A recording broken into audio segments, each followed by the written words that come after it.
If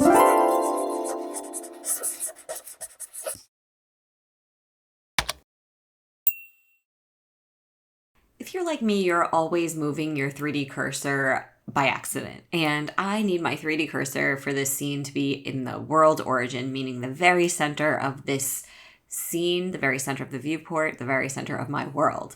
And it's really simple to do so, but I'm going to show you two different ways on how to do it so that if you don't remember the shortcut, you can just manually plug it in. So first off, if your 3D cursor is not in the center of your scene, you can just press Shift C.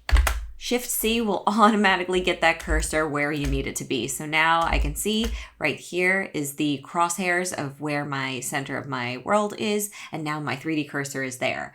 But what if you don't remember the shortcut? Well, I'll move my cursor out and in a different place, and you can go over here to View, drop down 3D cursor, and you'll see its location coordinates here. So what you need to do is zero them out. So I'm just selecting all of them by drag selecting and putting 0 in that. Also, I'm going to even out the rotation coordinates.